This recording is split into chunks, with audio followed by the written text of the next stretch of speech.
Welcome back to our discussion on how a country like India can move and grow in a way that's ecologically sustainable, how we can transit from a situation where we are heavily dependent on fossil fuel based energy to a situation where we are less dependent on fossil fuel energy. We'll discuss this subject in greater detail. With me here in the studio, I have Prabir Ghosh. He is from Invest, a non-government organization which is looking at how to step up sustainable energy initiatives in different parts of the world and India in particular. Prabir, we've discussed many of the issues, but I just want to take a step back and go back to this issue of climate change again. If you look at per capita emissions, the US emits about 20 tons of carbon dioxide per person, which is 25 times more than the emission of, say 0.8 tons per capita by a country like India. We live in a highly unequal world. The US has less than 5% of the world's population, but it gobbles up almost a quarter of the planet's resources. India and China have 40% of the world's population. We account for about 20% of the world's resources. The old story is that if every citizen of India and China starts consuming like the average citizen of America, we won't have enough in this planet. We'll need 2 planets Earth, but clearly maybe more. Clearly that's not possible. Exactly. Therefore, the question would be, what becomes the responsibility of the developed countries and the developing countries, notably India and China, in ensuring that we live in a sustainable planet, that this planet provides something for our children and their children and their children when we are dead and gone? Exactly right. And in fact, the reason we started Invest, which incidentally stands for Invest in Energy that's Sustainable Through Virtual Collaborative Teams, there are 2 important parts. One is, instead of we trying to do everything, we are hoping that we can get a huge critical mass that will get us beyond the tipping point to get to the sustainable energy transition. Explain what you mean. Very simply this. What we are trying to do with renewable energy initiatives are like throwing pebbles in this ocean and expecting it to change. The scale that needs to be done is substantially higher. Today what's happening is, because we are looking at energy issues and climate issues from inside the box, the developed countries and developing countries have taken 2 positions which are unmeetable.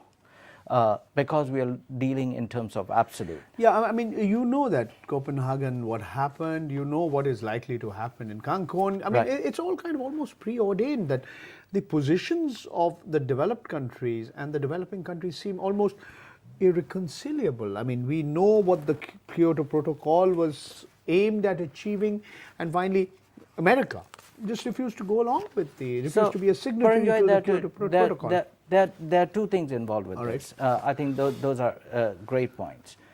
The first point is, when you're looking inside the box, you always look at what others have done and try and do that better, or use that and try and grow.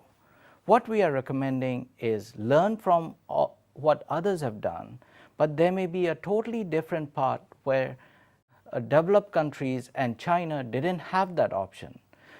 India's situation, I believe, is unique because we are at a time where the technologies from renewable energy is very close to power parity, very close to scalable. A lot of the things have been power parity scalable. Explain in simple language. Today's average power cost is about 4 or 5 rupees per kilowatt hour. Okay, solar, the Ministry of New and Renewable Energy just floated this tender, and people have bid for that, is still in the range of about 11 to 12 rupees a kilowatt. So about twice. About 3 times almost. 2 to 3 times. But remember, 12 years ago, it was 20 times.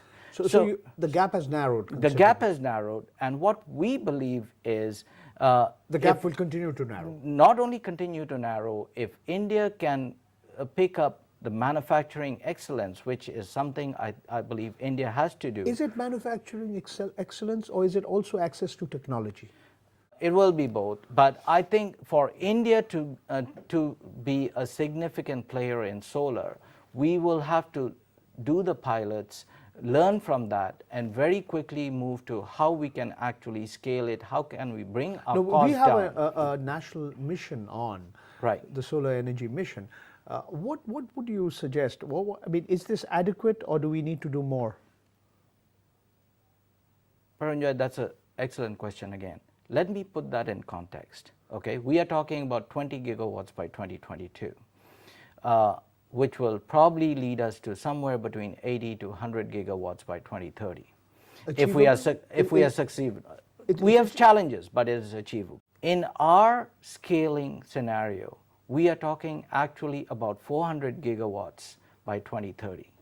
That doesn't mean we start really big. We need to learn from what we are doing, but how we progressively scale is where the trick is. Even if we reach 400 gigawatts, what we're recommending, which is about 3 to 4 times of what the JNNM scheme is, we would still be supplying only 4% of India's total energy consumption. and that too in the second scenario where we are only growing 3 times.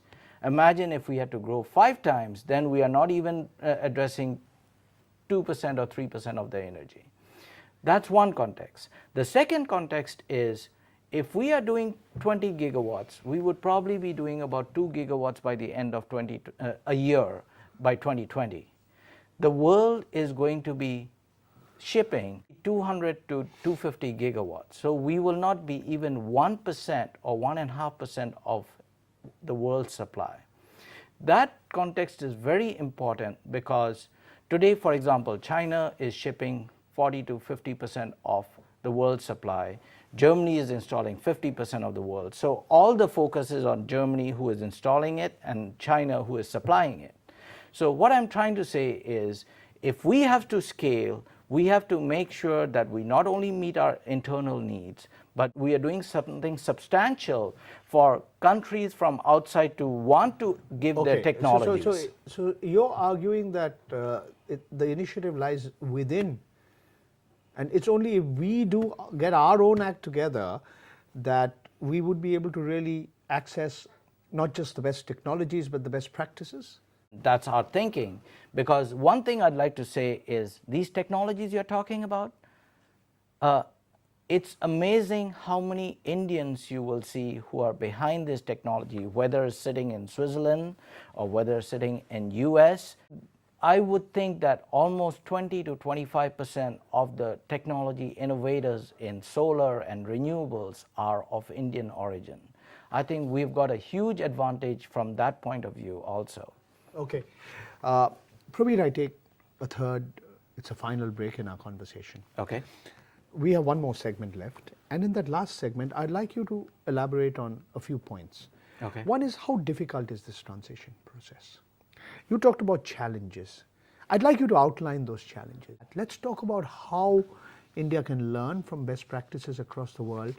And at the end of the day, let's really look at whether we can leave behind a better world for our children and our grandchildren. We would love to do that.